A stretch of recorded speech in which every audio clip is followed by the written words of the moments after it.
Bienvenidos. Nos complace tenerlos aquí en el panel de la religión civil, nacionalismo y patriotismo.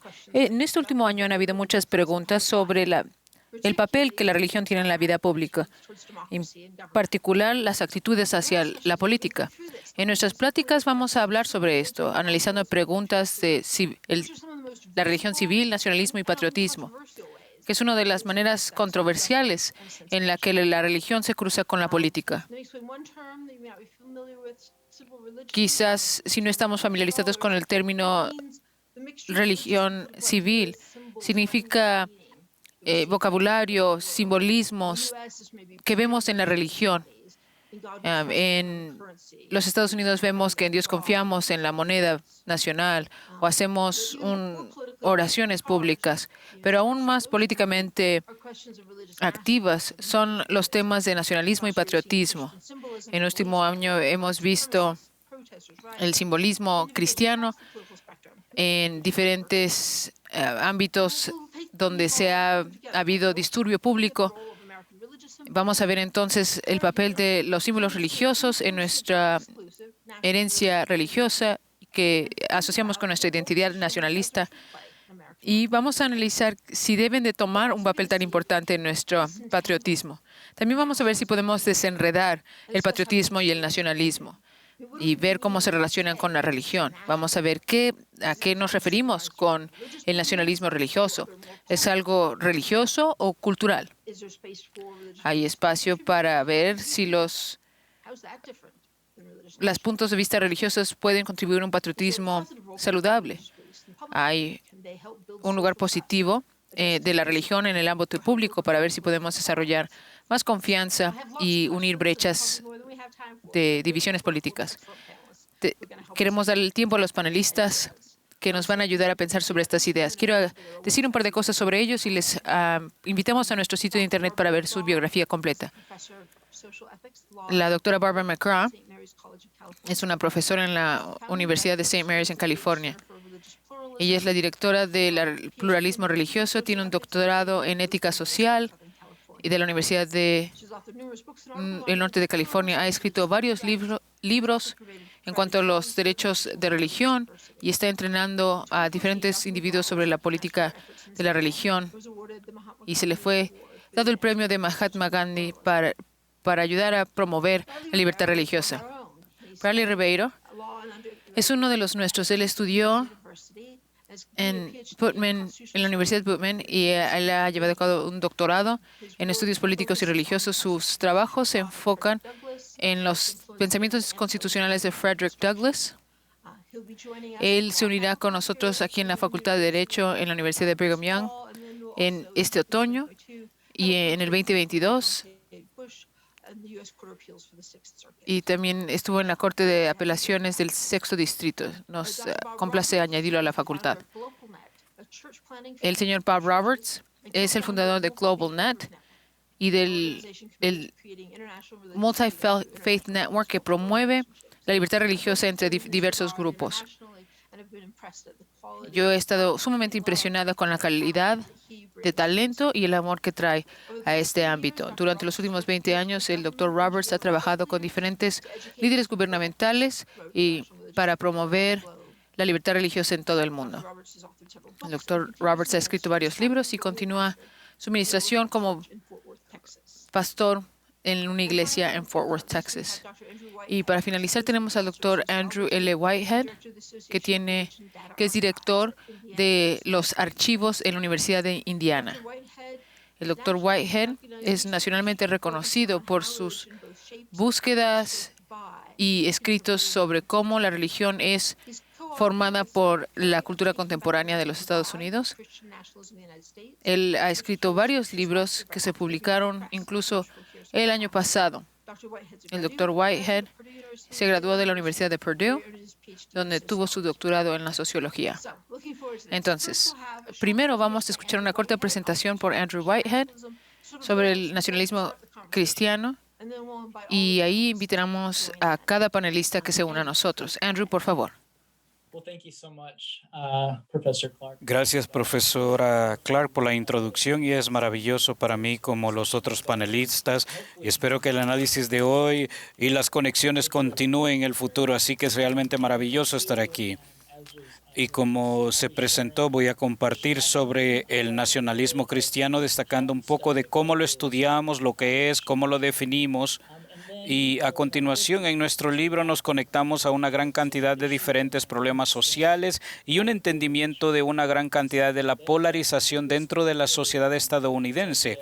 Pero me centraré especialmente en la idea de la religión civil y el patriotismo, y también el funcionamiento de la esfera social y cívica, pensando en lo que se necesita para que todos nosotros podamos comunicarnos y llevarnos bien hoy en día, esencialmente.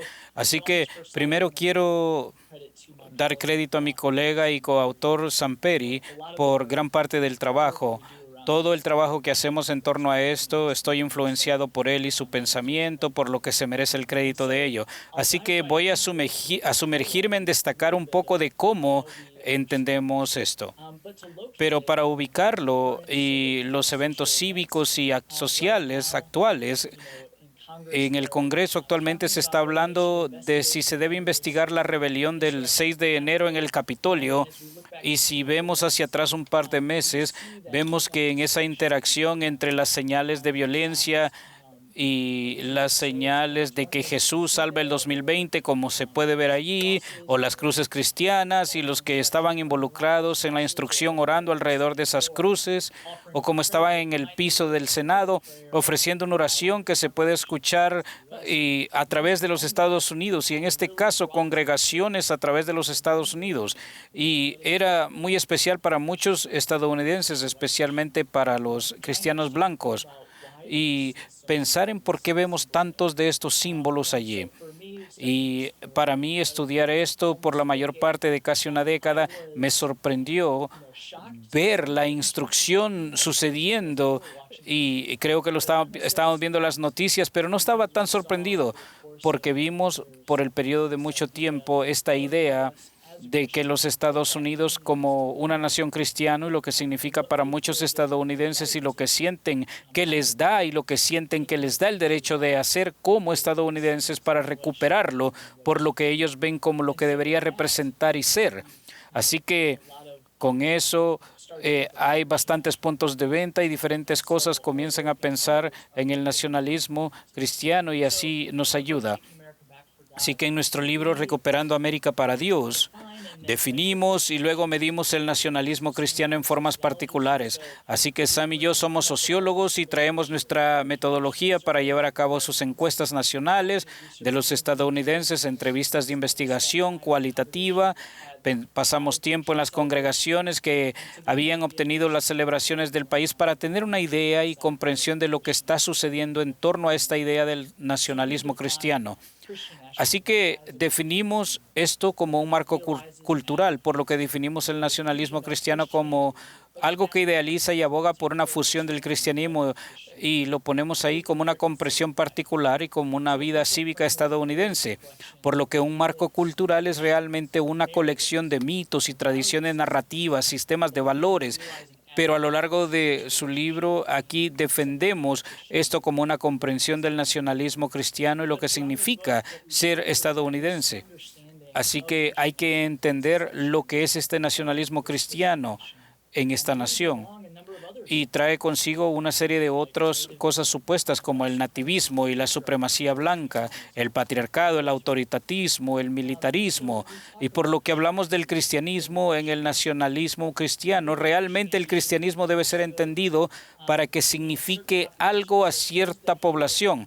Así que los que los escuchan deben de hacer una nación cristiana. Es decir, que como nosotros necesitamos hacerla más parecida a nosotros para proteger nuestro acceso a las palancas de poder y a la hora en que nosotros estemos ahí. En general significa ciudadanos blancos nacidos en la naturaleza que son culturalmente cristianos. Y por lo tanto el nacionalismo cristiano y el cristianismo o el nacionalismo cristiano es mejor entendido como un paquete cultural, no solo una fe ortodoxa almacenada, pero hay otras suposiciones y creencias y valores que vienen junto con eso que se han definido como una parte de lo que significa ser cristiano.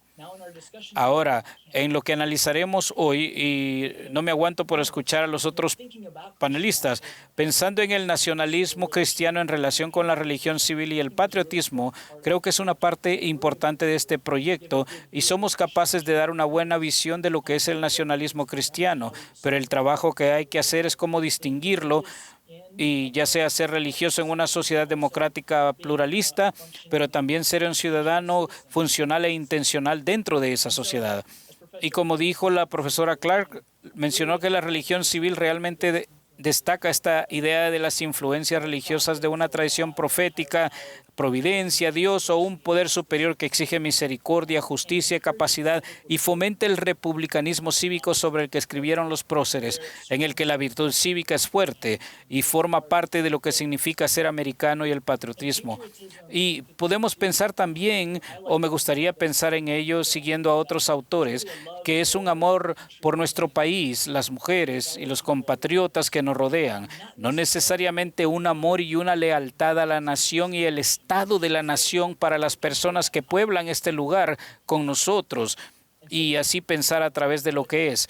Pero el nacionalismo cristiano creo que es distinto de los dos, donde exige una lealtad al grupo, que se basa en una tradición de violencia, de defensa y de dominios de los otros que se definen como el pueblo en sentido opuesto a nosotros y de guerras por el bien, pero de nuevo el bien es definido por este grupo como una identidad tribal muy fuerte de lo que somos frente a los de afuera y la nación es idealizada y vista como dominante sobre otras naciones y también de la vida de los ciudadanos.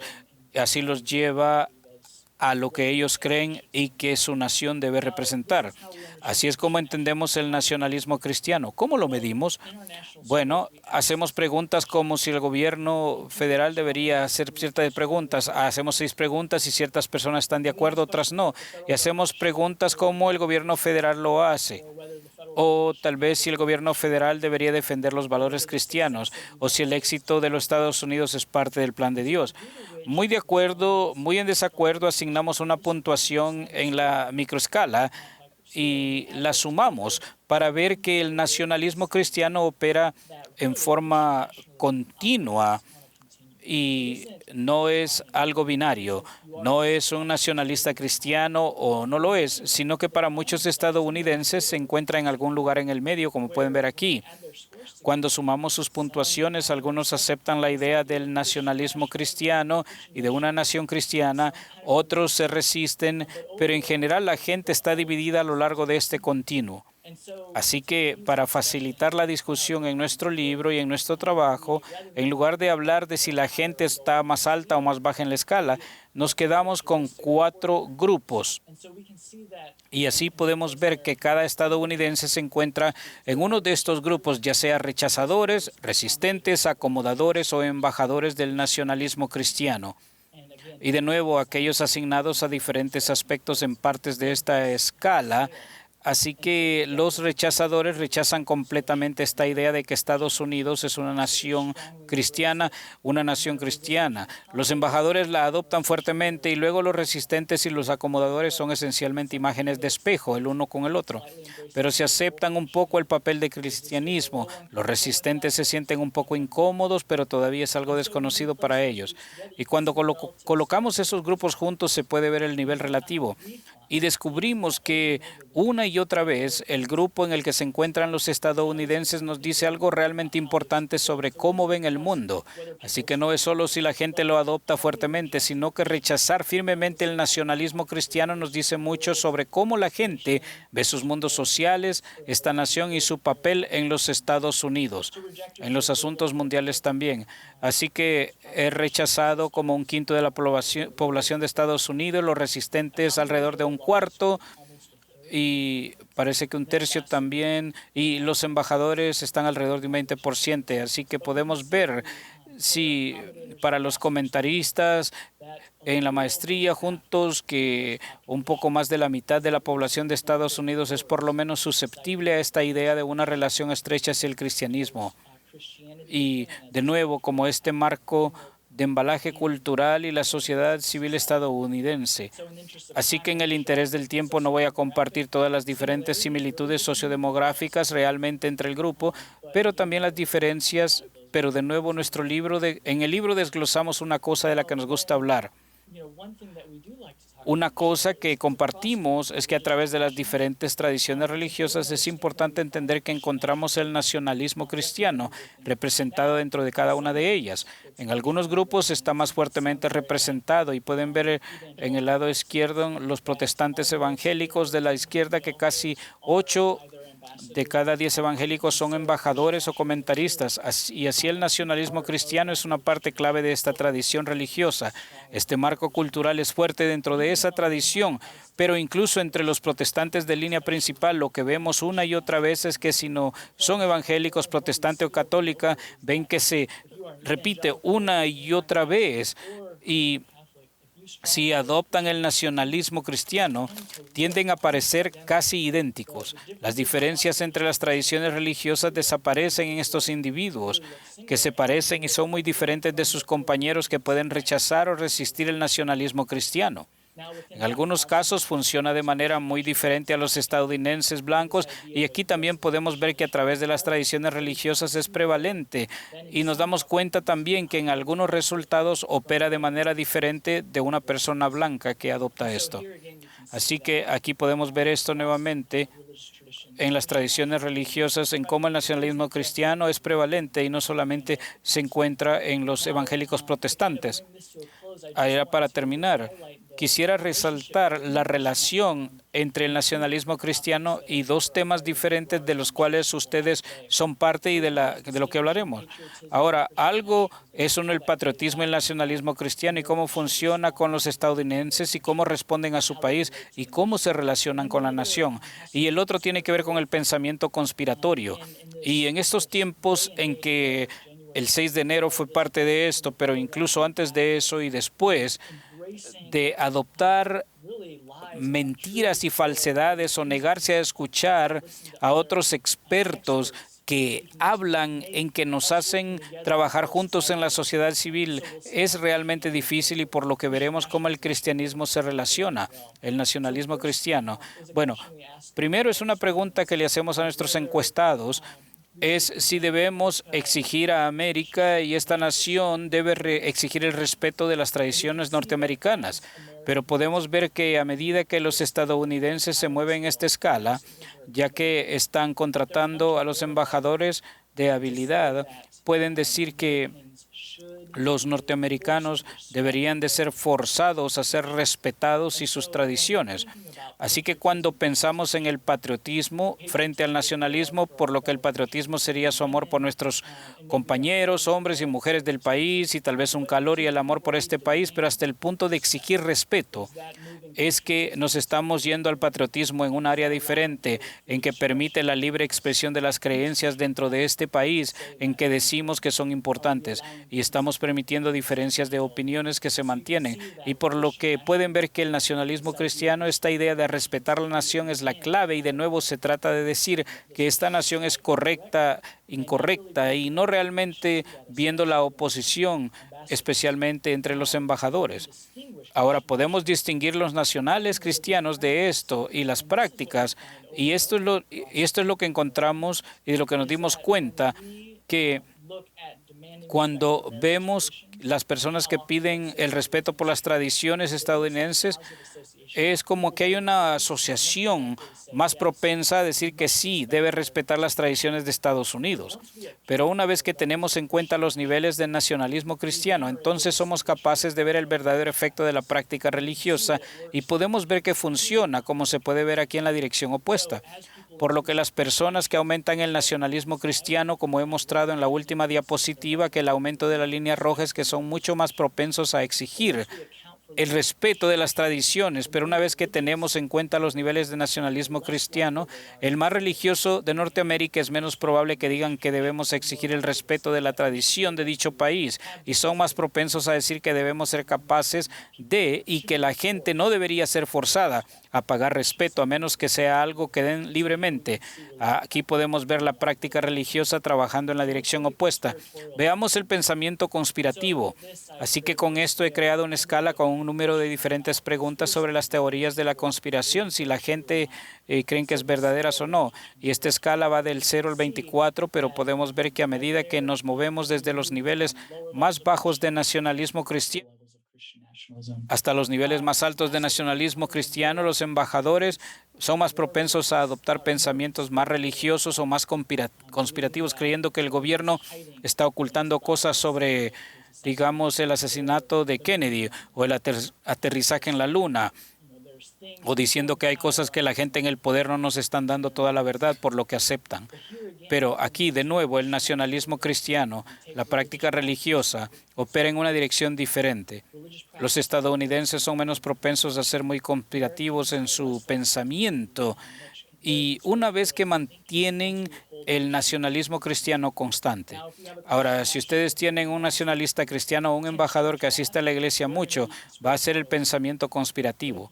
Pero si tienen un estadounidense que rechaza el nacionalismo cristiano, pero asiste a la iglesia mucho, esto nos muestra que van a ser mucho menos propensos a adoptar el pensamiento conspirativo.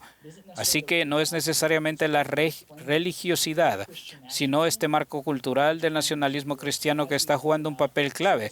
Así que cuando pensamos en la sociedad civil y cómo la religión debe ser practicada en la esfera pública, y luego con el nacionalismo cristiano podemos distinguir entre ellos y creemos que es importante hacerlo. Rápidamente para concluir, podemos distinguir y creo que es importante y espero escuchar más de los panelistas sobre cómo podemos hacer esto, distinguiendo el nacionalismo cristiano de la religión civil y el patriotismo, lo que significan y cómo la religión juega un papel en todos ellos por encima y en contra del nacionalismo cristiano. Pero también la comprensión del nacionalismo cristiano es clave para dar sentido a gran parte de lo que vemos sucediendo a nuestro alrededor. Si se trata de comportamientos y creencias sobre el COVID, o aceptar vacunas, o la injusticia racial y la policía, o como he mostrado hoy, las tradiciones o el pensamiento conspirativo. Esto juega el cristiano un papel muy clave en ello. Así que finalmente creo que es importante entender que el nacionalismo cristiano es una amenaza para una sociedad democrática pluralista y vemos esto actuando en las legislaturas estatales e incluso en la capital hoy, ya que estamos pensando cómo algunos de nuestros líderes están pensando en los cambios de la política. El nacionalismo cristiano es el elemento clave para fomentar una sociedad democrática pluralista en la que todos puedan desempeñar un papel y tener una voz. Pero nuestros estudios demuestran una y otra vez que el nacionalismo cristiano se opone a ello y debe ser considerado como un verdadero presidente correcto. Y con esto termino y les agradezco de nuevo el tiempo dedicado a esta conversación. Muchas gracias, Andrew. Te agradezco tus comentarios y tus perspectivas. También agradezco tu libro, que habla en más detalle de todo lo que tú has mencionado. Agradecemos lo que has dicho en estos 10 minutos. Quiero empezar una conversación con Bob. Creo que esto es algo que todos vemos. Es fácil para que los medios puedan proclamar la religiosidad con el nacionalismo cristiano. Y realmente son los blancos evangélicos cristianos que vemos que reciben muchas manifestaciones de nacionalismo. Y en el libro, Andrew menciona que solamente el 44% de estos embajadores son evangélicos. Y también que hay muchos individuos que no son nacionalistas para nada. Entonces, Bob, tú eres un pastor evangélico. Esta es tu comunidad, la conoces bien. ¿Cómo puedes ayudar a aquellos de nosotros que no? ¿Qué papel tiene el nacionalismo cristiano en las comunidades evangélicas? Gracias, profesora Clark. Es un honor estar con ustedes hoy y Disfruté muchísimo haber leído el libro. Eso ya lo dije por Twitter y le dije a los pastores, para quienes soy mentor, que deben leerlo. Y me parece un libro excelente y lo disfruté muchísimo. Ahora, ¿cómo se ve en el evangelismo ahora? Pues es algo muy confuso y les voy a dar 4 cosas que yo describiría. Número 1, hay mucho debate intenso. No creo que nadie en el evangelismo niegue que no haya un problema con el nacionalismo. La palabra se ha moldeado de tal manera que ha llegado a ser una palabra aceptable. A mí no me parece bien. Cuando pienso en el nacionalismo, pienso en la Segunda Guerra Mundial, algunas de las naciones europeas, por ejemplo, Alemania, los neonazis, etcétera. Pero la cosa es que no es eso, sino que realmente es el patriotismo. Así que quisiera que usáramos esa palabra en lugar de nacionalismo. Y como resultado de ello, hay mucho debate intenso al respecto. Y hay gente, los rechazadores, cualquier embajador, que hablan al respecto. Se puede ver en Twitter cómo se ve eso, y me parece que lo complica el hecho de que la política de religión y el nacionalismo y los medios de comunicación ya están todos entrelazados, así que se llega a ser un ciclo vicioso de la primera creación de una red de factores que realmente parecen motivarlo. Así que primeramente me parece que es un debate interno muy intenso. Y número 2 es confusión. ¿Qué es lo que está pasando? O sea, en nuestro país se fundó sobre los principios religiosos y algunas personas dicen que se creó como un Estado secular. ¿Cuál es nuestra historia? ¿Qué es lo que está pasando y cómo respondemos? Y sin embargo, si uno es bautista como yo y a uno le encanta su historia, la libertad religiosa, la separación del Estado y la religión y de la iglesia son cosas muy importantes para los evangelistas. ¿Qué es lo que pasa con los pastores que hablan en público, ante el púlpito y promoviendo ciertos candidatos? Y a mí no me parece bien porque soy pastor para todos y no solamente cierto partido político. Así que me parece que hemos olvidado parte de nuestra historia que es importante, y con el debate de Roger Williams y John Winter, fue Williams quien dijo, todos deben tener libertad, y Winter quien dijo, sí, libertad para nosotros como los puritanos, sino el punto de vista más amplio. Así que me parece que existe mucha confusión acerca de nuestra historia. No la hemos enseñado de manera muy adecuada y creo que debemos hacerlo. Y me parece que hay confusión en el púlpito. ¿Qué es lo que dice el pastor? La revista El Economista me acaba de entrevistar y les dije que sé que hay muchos pastores de las mega iglesias que están listos para resignar porque dicen que la iglesia está mal porque uno no puede retarlo, el punto de vista no es conservador, uno no tiene la postura adecuada. Y creo que el número 3 es la interrupción. En cuanto a nuestras misiones globales, las personas en el mundo nos preguntan, ¿qué es lo que está pasando en Estados Unidos? ¿Qué es este excepcionalismo? O sea, yo soy de un país diferente. ¿Cómo debemos percibir esto?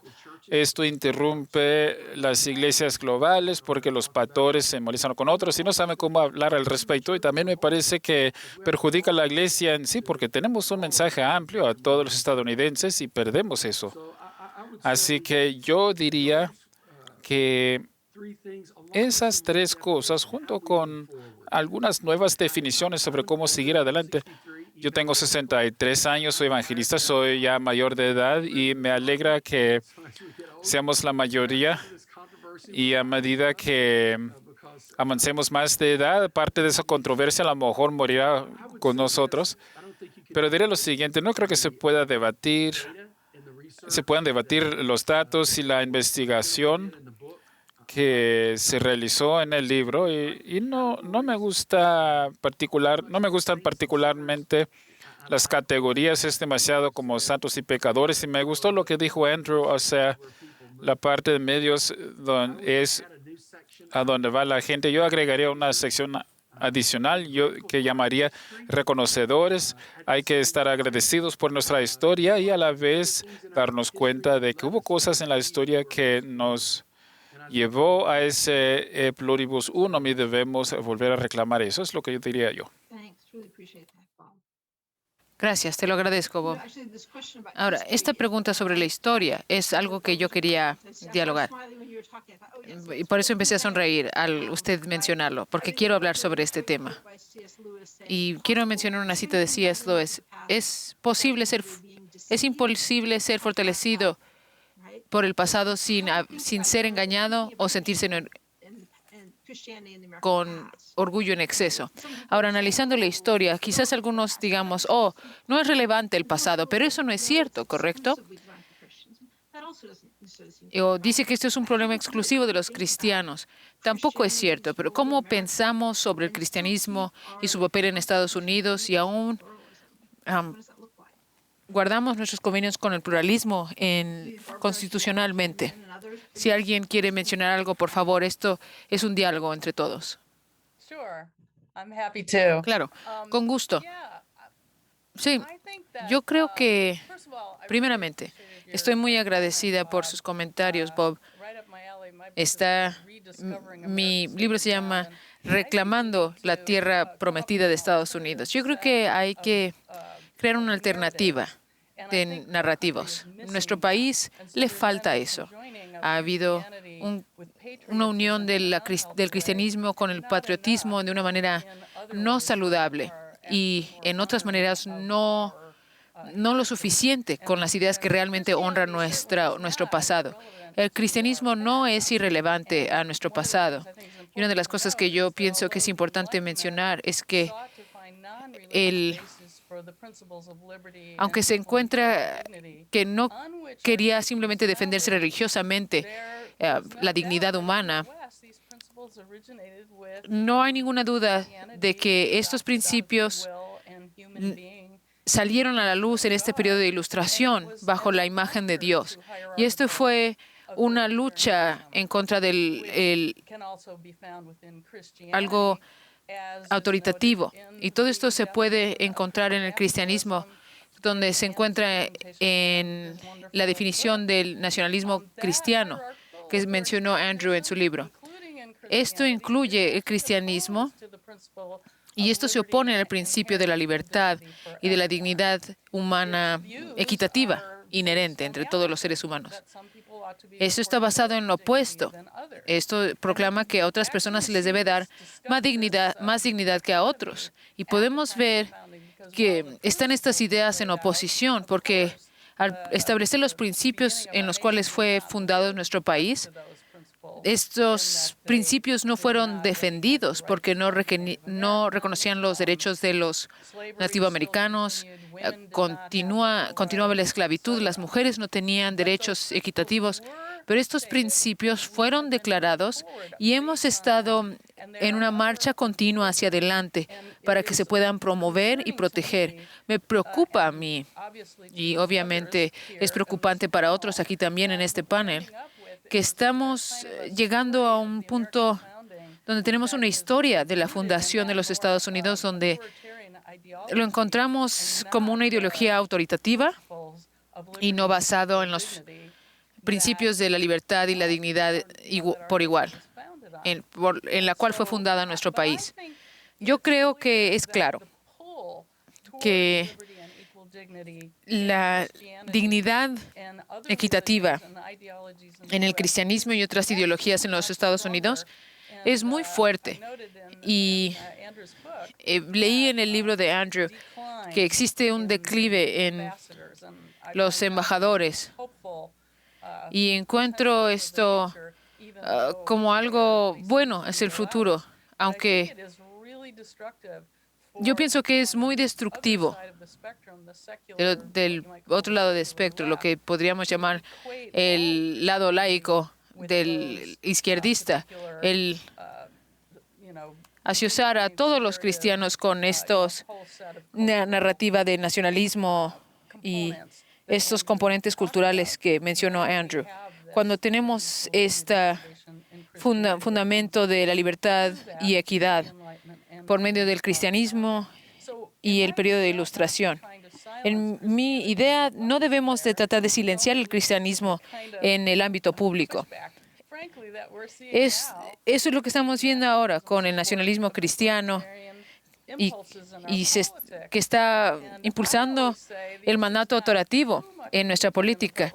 El problema no es demasiada religión en el ámbito público, pero el problema es que no hay suficiente y necesitamos a todas las voces del pluralismo religioso. Necesitamos que todos se unan a proclamar la libertad y dignidad equitativa. Y esto tiene que ser una voz prominente en el ámbito público. Y desafortunadamente, dado que las voces se encuentran en este lado izquierdista del tema, estamos viendo que hay más personas que tienden a permanecer en silencio en maneras que no son saludables para nuestra democracia. El llamado para que exista el pluralismo en el ámbito público tiene sus raíces en la era de fundación. John Locke, en la que fue basada la Constitución, él dijo, si pudiéramos abiertamente hablar la verdad de un hombre a otro, sin considerarnos pagano, musulmán o judío, nadie debe ser excluido de los derechos humanos, del bien comunitario por su religión. Y Henry Lee dijo en 1784, dijo, yo estoy completamente de acuerdo con los presbiterianos, que la libertad religiosa abraza a los hindús, a los musulmanes y a la religión cristiana. George Washington famosamente dijo en 1790, todos poseen una libertad de conciencia. Ahora, debe mencionarse que la tolerancia debe mencionarse para que un grupo de personas pueda ejercer sus derechos inherentes. Una cita más, porque yo pienso que este es muy importante. Y este es Richard Henry Lee. Él dijo, es cierto, no somos muy diferentes ahorita en la cuestión de la religión, pero cuando estamos haciendo una constitución, esperamos escribirlo para millones que aún no han nacido. Entonces, los padres que fundaron este país consideraron la diversidad que estaría presente en este país en el futuro. Y ellos querían que esos principios fueran arraigados en los fundamentos de este país.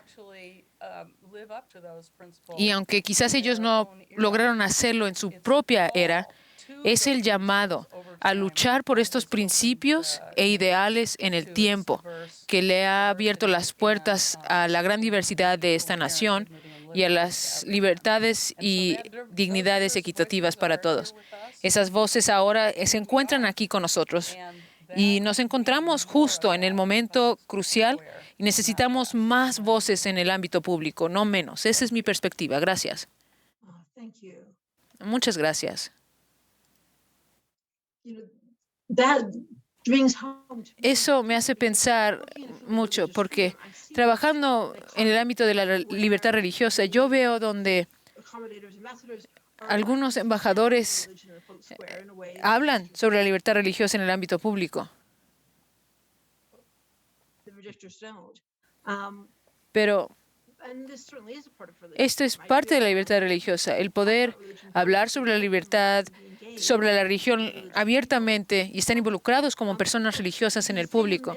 Pero estos mismos, el otro lado del espectro no ve que la libertad religiosa se extiende a todas las personas, simplemente ven a su cristianismo privilegiado.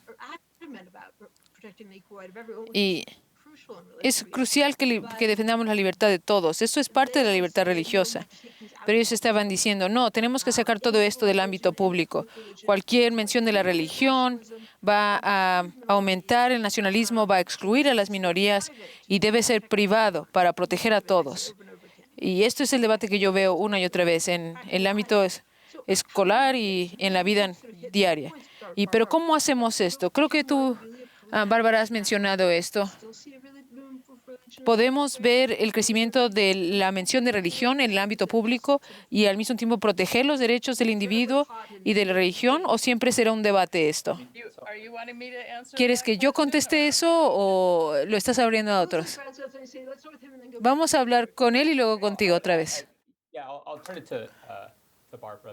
Bueno, me gustaría añadir, pero yo solo añadiría que cuando vemos a la fundación de nuestra propia nación y su modo innato de heredar la ilustración y esos ideales, pero sin embargo, hay claramente subyacente algo, digamos, los principios judeocristianos. Existe esta tensión inherente entre, digamos, la razón como a través de la ilustración frente a tal vez otros principios, virtudes que hemos recibido a través de la revelación, algo que yo pensé y que esta tensión implícita, y parte del problema es que debemos deshacernos de esa tensión y puede llegar a ser un problema. Y cuando hablamos de que hay algo por un lado, a los nacionalistas cristianos por un lado que quieren sencillamente eludir todas las apelaciones, pero al otro lado están los que rechazan la religión de la plaza pública, así que perdemos algo a través del fundamento único de las cosas que hemos estudiado, y creo que vimos esta tensión. Y cuando se habla de esto, Alexis Tocqueville habla de la religión que fue la primera institución, y no necesariamente porque esta religión en particular sea necesaria para los Estados Unidos, sino más bien porque la religión les dio el gusto por la libertad a los norteamericanos. Les ayudó a crear estabilidad, les ayudó a desarrollar la pertenencia a una comunidad, y no necesariamente en una secta predominante o una fe predominante, sino más bien desarrollando colectivamente una comunidad. Y creo que si perdemos esa tensión, creo que es donde empiezan a surgir algunos problemas.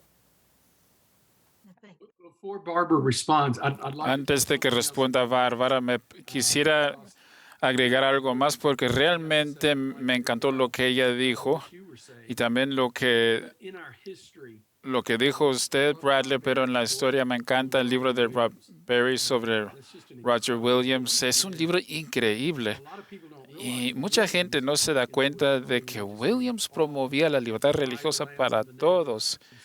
Dijo, compremos la tierra de los indígenas, que no haya esclavitud, pero tenían ese argumento entre él y Bob Linford. Y la locura es que Winthrop,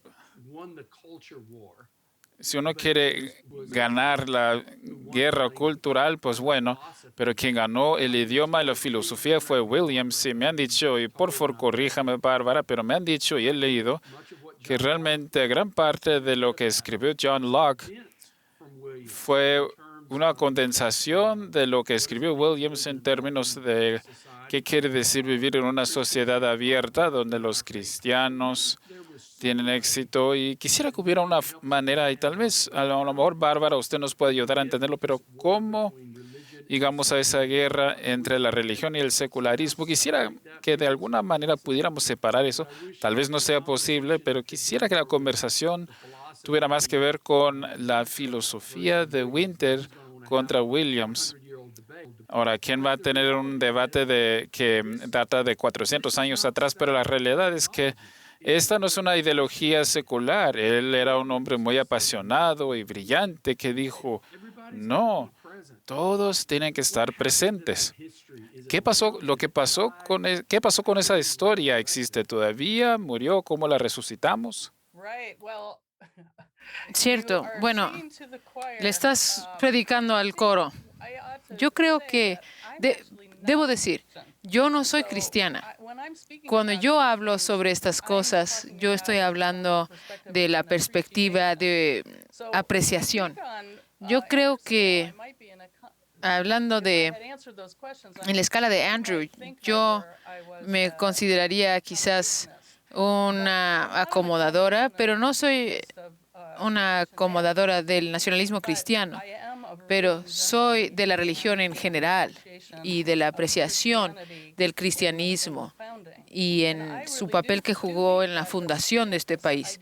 Yo creo que esta idea esta división que tenemos entre el cristianismo y el laicismo tiene que desaparecer porque está aumentando el poder del nacionalismo cristiano. Para llegar más allá de este problema, tenemos que hacer dos distinciones importantes. Primero, tenemos que ser claros a lo que queremos decir cuando mencionamos el cristianismo. Aprecio que Andrew haya definido el nacionalismo cristiano de la manera que lo hizo y cómo lo distinguió del cristianismo en general. Hay una batalla dentro del cristianismo que nos lleva hasta Winthrop, hasta el principio. Entonces, esta batalla es entre la libertad y la autoridad. Lo que tenemos que hacer es proclamar, tenemos que reconocer y reclamar los principios de la libertad en los que fueron fundados nuestro país. No fue fundado en el control de autoridad. El cristianismo, el nacionalismo cristiano no es lo mismo y tenemos que definir a lo que se refiere al ámbito público. Todos tenemos el derecho de decir lo que queramos, que no cause algún daño o no sea amenaza a alguna persona. Y esto es lo que yo llamo al foro público consciente. Estamos en libertad de tener el diálogo que queramos, pero cuando hablamos de formar leyes y los estatutos de la ley, eso solamente se puede basar en los principios de los que querían los padres fundadores. Tenemos que hablar sobre el ámbito público cívico. Este es el espacio donde hemos tenido esta evolución de la comprensión de lo que es la libertad y la dignidad equitativa. Entonces, en mis obras yo hablo sobre cómo el lado derecho y izquierdista pueden citar a las mismas personas con sus diferentes perspectivas, pero lo que yo he llegado a entender es que los fundadores distinguían entre lo que apoya a nuestra Constitución y lo que no. No es sobre las religiones, no es religión en contra del laicismo. Tenemos que salir de este diálogo. Entonces, en lugar de oponernos al cristianismo o a la religión en el ámbito público, debemos hacer distinciones.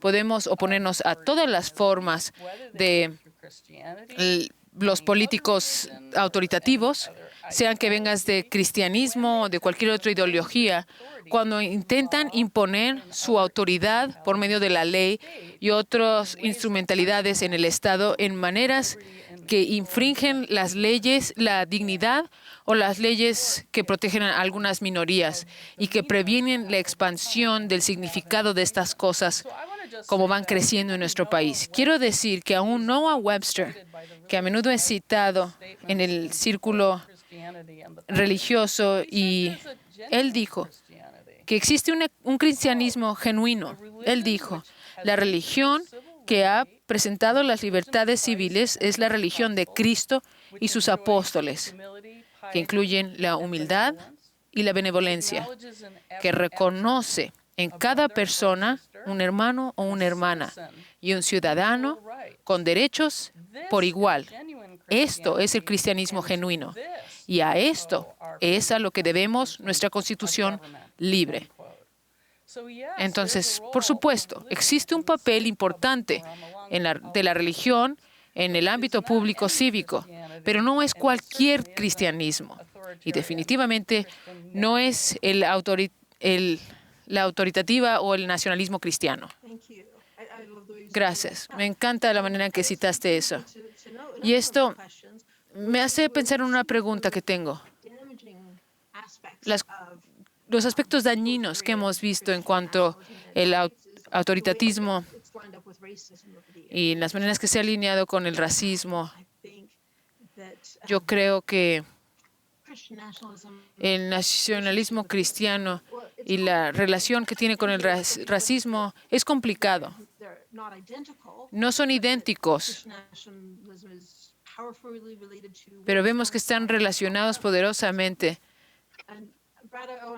Y ahora quiero hablar de esto con ustedes porque tú, Baba, has escrito sobre Frederick Douglass y alguien que fue crítico del nacionalismo cristiano y cómo fue utilizado para oprimir a los afroamericanos, pero él por sí mismo invocó al cristianismo. Entonces, esto me lleva que le llevó a criticar el ortodoxo religioso y cristiano en ese entonces. Muchos de los millennials han escuchado de esto, pero algunas personas no lo han escuchado. Su discurso del 4 de julio, sobre qué significa el 4 de julio. Él trató de hablar sobre esto diciendo que el haber heredado la libertad y la gozas tú, pero no yo. Y esto defiende tus derechos, pero no los míos. Ayúdenos a pensar sobre esto. En sus esfuerzos patrióticos hay personas que pueden evadir ciertos temas difíciles o quieren esquivar el racismo o piensan que no puede ser religioso y racista al mismo tiempo, pero quiero que lo platiquemos. Me gustaría escuchar sus pensamientos sobre esto y quiero que hablamos sobre estos detalles, sobre el nacionalismo cristiano y la supremacía blanca.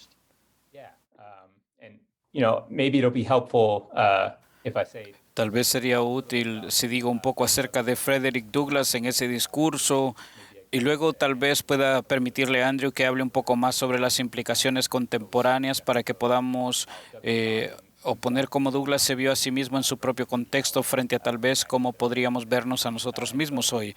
En esencia, quiero decir similar al libro de Andrew, Douglass nos enseña que tal vez la única manera de pensar en Estados Unidos y decir tal vez el papel del patriotismo como lo hemos estado analizando, la religión y ahora estamos entrando en el ámbito del racismo. Es la única manera de pensar con mucho cuidado y tal vez la única manera de pensar en el racismo. Es la única. Douglass reconoció que la injusticia racial de su tiempo es nada menos que tiránico, tal vez ha girado como Bárbara mencionó, pero también reconoció la fundación de la nación. Es uno de llevar a cabo una promesa necesaria para realizar la libertad. En realidad pidió a su audiencia regresar a los primeros principios a través de una visión sobria del pasado con todo lo bueno y malo y aferrarse a esos principios. Y la religión jugó un papel clave en esto. Por ejemplo, por un lado, encontramos que Douglass reconoció que el paso de Norteamérica estaba vinculado inseparablemente con la esclavitud y el racismo omnipresente que la prensa colapsa en todas partes en la Unión debido a Douglass en ese famoso discurso, el 4 de julio de la libertad y todas esas cosas exclusivamente a los habitantes blancos y el mal. Como las iglesias americanas eran cómplices de esto, a veces se refiere a este problema como la teología americana, o más a menudo se refiere a un sur. Dice que convirtió la esclavitud de lo que Douglass argumentó que fue originalmente entendido como un mal necesario en un bien positivo. Y en realidad termina refiriéndose a algunos de estos problemas en su propio libro. Y teniendo en cuenta que solo se podría pensar que el problema espera o habla directamente con las instituciones de los Estados Unidos, su constitución, y por desgracia cuando se infunde la religión con la vida pública solo agrava el problema e inhibe. Pero en ese mismo discurso encontramos que Douglass alabó a los fundadores de América, veneró los principios iniciales de la nación y amonestó a las iglesias en ese momento por no estar políticamente involucrados, en particular en el movimiento contra la esclavitud, y en realidad pidió a su audiencia honrar el legado de los fundadores mediante la realización de sus primeros principios, y creía que esto no podía hacerse con eficacia a menos que tuviera la ayuda de las iglesias, para que hubiera un contraste en esto, y él realmente notó cómo su relato fue exitoso en la abolición debido a la actividad de sus iglesias. Él argumentó que ellos fueron capaces de convertir la esclavitud en una cuestión religiosa y por lo tanto la cuerda para lograr la abolición eficazmente y de una manera oportuna. Y podríamos decir que por lo menos que Douglass ama a su país y es uno en religión, y estas cosas entrelazadas aquí en Estados Unidos son indispensables en la causa de libertad y justicia. Así que creo que al menos para Douglass diría que el problema de no lograr la libertad, no lograr la justicia, es en realidad, digamos, que la práctica religiosa es permanecer en silencio. y no hacer nada en la plaza pública. Y Andrew, ¿podrías seguir, por favor, para ver con las cosas que tú has visto?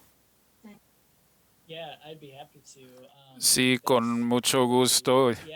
Y yo opino que, bueno, una y otra vez, al fijarnos en diferentes entendimientos y actitudes entre el público estadounidense con respecto a los asuntos raciales y el racismo sistémico, ya sea la violencia policíaca o la desigualdad social, si hay un americano blanco que acepta el nacionalismo cristiano como embajador, digamos, entonces es más fácil decir que no existe el racismo de parte de los policías contra los blancos o contra los negros o, por ejemplo, discriminación de viviendas y cosas por el estilo. Pero si hay un afroamericano que es embajador o hasta acomodador y realmente vemos que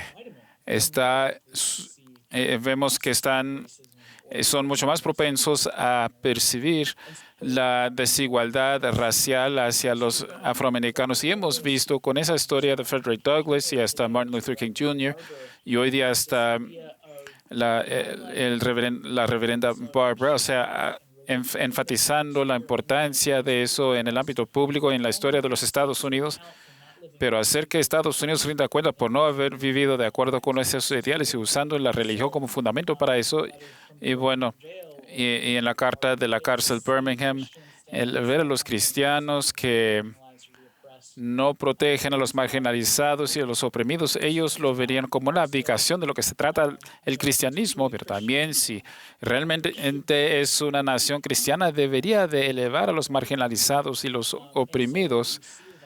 Así que vemos que los nacionalistas cristianos hacen lo contrario y vemos cuando comparamos la iglesia cristiana blanca y la iglesia cristiana negra, entonces sin el racismo no habría iglesias distintas entre blancos y negros. Así que hay mucho por vencer.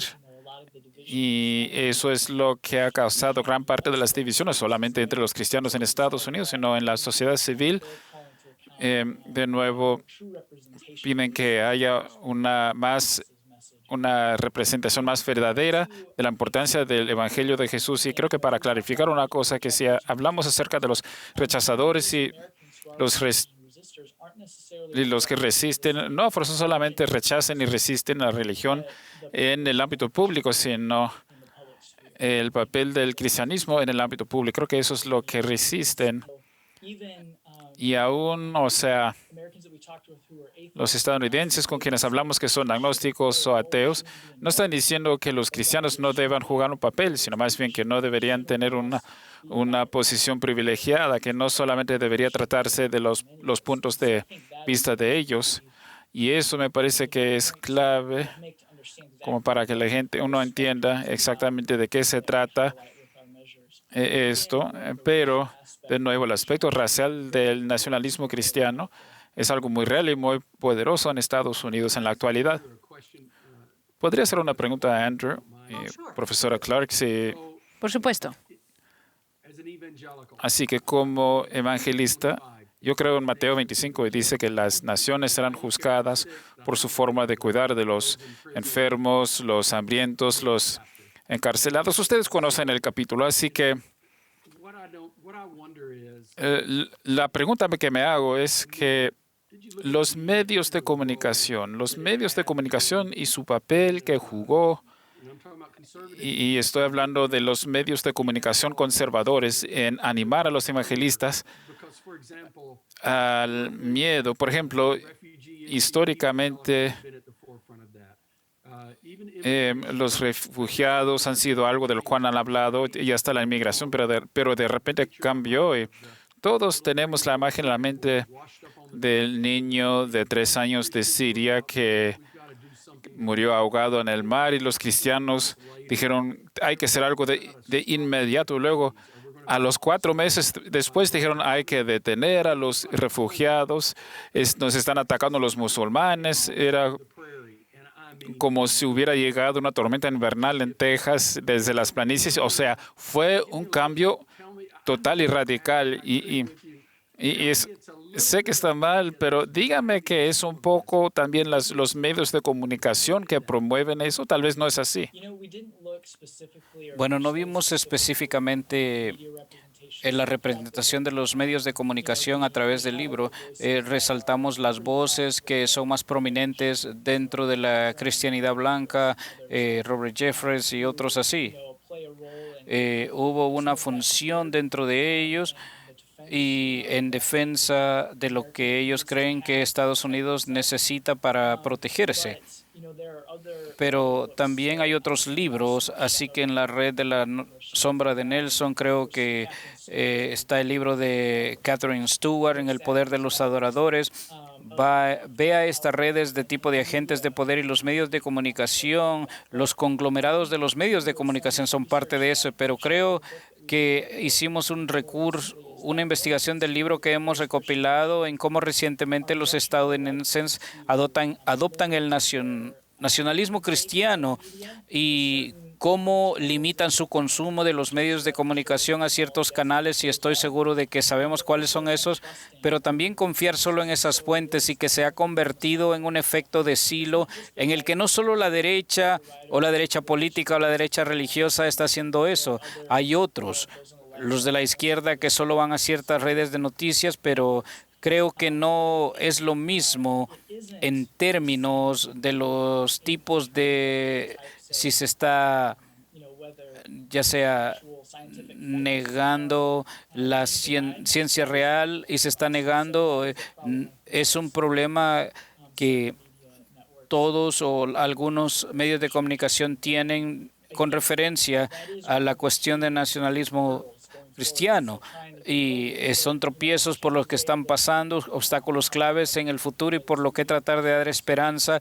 También hay pastores, tal vez usted está entre ellos, que están pastoreando congregaciones que les dicen que predican por 1 hora, pero la cadena Fox les da 20 horas durante la semana para que puedan seguir pastoreando, y están tomando ellos lo que están amoldando y su función como debe de ser, y inclusive aquellos del púlpito también están al igual que ellos como esos que están narrando. Así que es así, es un poco difícil poder superar esto, y no solamente en la televisión, pero también en la radio y todo lo que está involucrado en Norteamérica. Es básicamente algo fluido que está ahí, están celebrando algo que dicen, sí, ahora soy republicano, cristiano, y se trata más de eso que de cualquier tipo de creencia religiosa o identificarse con una tradición religiosa en particular. Así que es una gran línea de ruptura y creo que será muy difícil, pero es una clave para pensar. Ya casi se nos acaba el tiempo. Me gustaría hablar más sobre esto después, pero quizás cada uno de ustedes pudiera reflexionar sobre lo siguiente. ¿Qué papel puede jugar la religión para ayudar a solucionar estos problemas que hemos identificado? ¿Qué puede hacer la religión para crear un patriotismo saludable o para ayudar a solucionar el racismo y otras cosas asociadas con el nacionalismo cristiano? Ojalá podamos irnos con algún tipo de esperanza, como Bob ha sugerido. Y vamos a empezar con Andrew y luego finalizaremos con Barbara. Creo que para mí es básicamente un enfoque de dos vertientes. Creo que en lo inmediato para los estadounidenses religiosos, defender el derecho de todos los estadounidenses al proceso democrático es, creo, una especie de democracia en la emergencia y en que nos centramos. En primer lugar, porque las restricciones al voto que afectan especialmente a las minorías étnicas y raciales, tenemos que defenderlas. Creo que a largo plazo, particularmente dentro del cristianismo conservador blanco, creo que luchando con estos asuntos y hablando con un pastor que él mismo dice que probablemente o rechaza el nacionalismo cristiano, pero que mientras pastoreaba parecía un acomodador que no quería agitar el barco, no quería sacar a relucir estos temas o hablar de cómo el nacionalismo cristiano puede realmente deformar las opiniones de la gente hacia los inmigrantes y los que están en los márgenes de la sociedad. Como dijo Bob, al que Jesús se acerca, y ama y cuida. Creo que a largo plazo dentro de esos espacios tiene que haber un ajuste de cuentas con este marco cultural, y creo que a lo largo plazo dentro de esos espacios es necesario tener en cuenta para que haya cambio, pero ahora hay aspectos de democracia que están bajo ataque. Y hay que apoyar el derecho y el acceso al voto con los individuos religiosos que quieren vivir en una sociedad igualitaria. Deberían tener en cuenta y apoyarlo. Y creo que eso podría jugar un papel importante. Gracias. Creo que la posible reacción instintiva, digamos, a las imágenes del Capitolio cuando ven que el cristianismo es malo. Por lo tanto, tenemos que deshacernos de él. Pero en realidad ha sido muy refrescante estudiar a Douglas y escribir sobre él en este momento, porque en su tiempo, quiero decir, él está tratando con muchas cosas de las mismas cosas.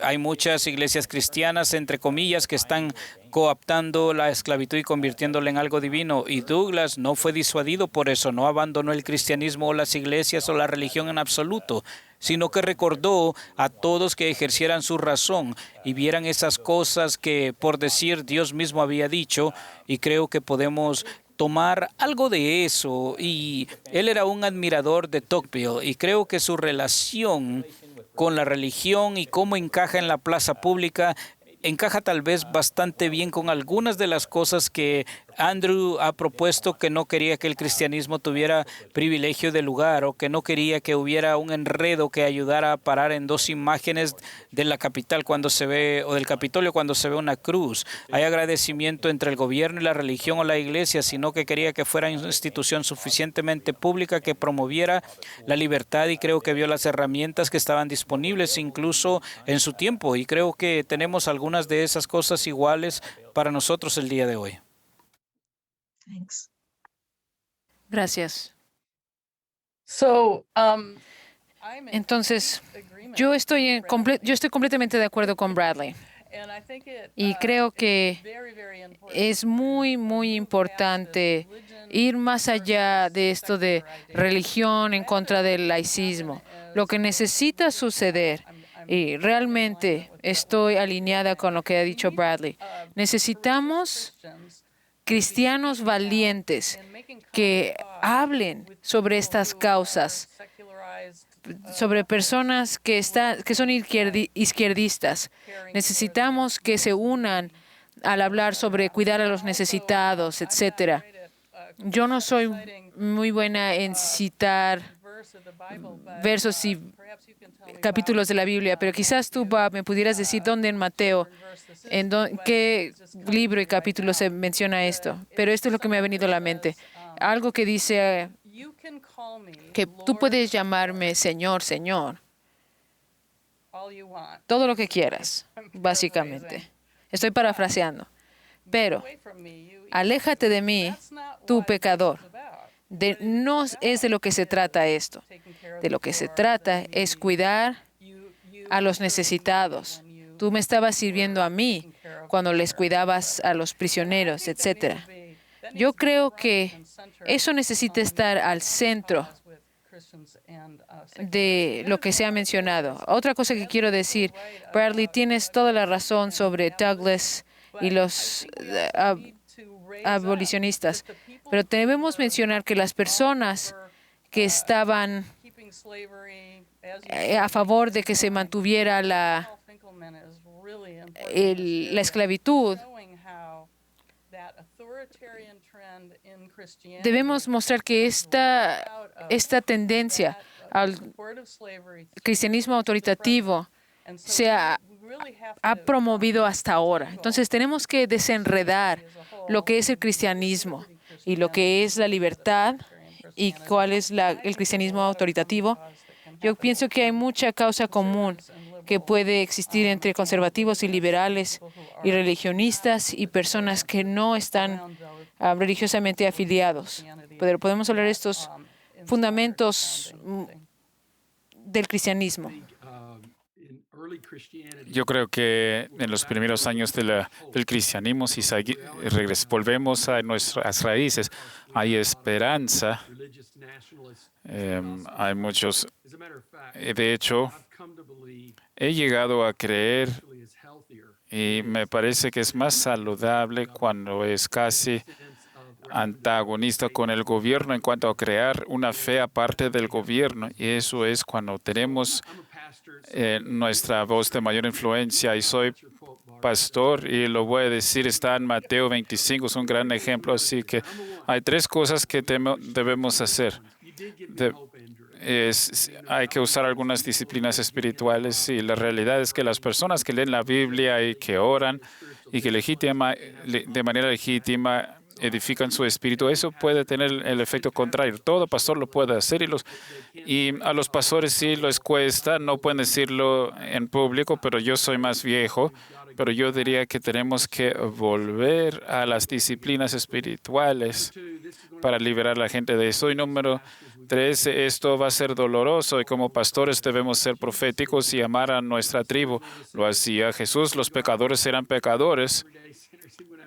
Y él iba atrás, no los pecadores del diario vivir, sino los pecadores judíos. Y, o sea, Jesús lo llamaba el reino de Dios, que transciende los reinos del mundo. Así que me parece que los cristianos tienen valores para todos los gobiernos. Yo trabajo con los comunistas, los budistas y todos los demás. Yo no oculto el hecho de ser cristiano, pero todavía traen valor como seres humanos y mi respuesta es que sí, el bien común.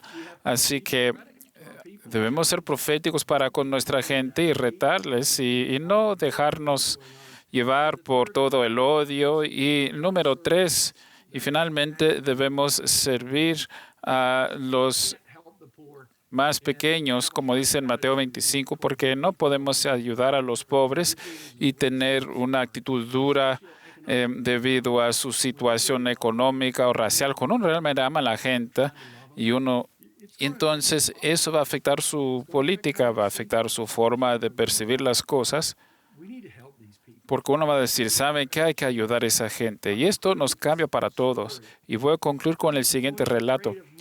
Yo siempre tenía miedo a los mormones y Elizabeth porque yo era bautista. Y pensábamos que iban a ir directo al infierno. Ahora todavía no estoy de acuerdo con parte de su teología y quiero corregirlas, pero yo les diría lo siguiente. Nadie ha hecho más en términos de la libertad religiosa en los últimos 25 años que los mormones, y en particular la Universidad Brigham Young. Y ahora cuando se me invita a ir a diferentes países, ¿quiénes son los primeros que quiero invitar? Quiero a ustedes, quiero que la Universidad Brigham Young esté presente. Y he aprendido lo siguiente. La idea de vivir de manera separada es la forma de mantener a la gente cristiana. Eso es una locura.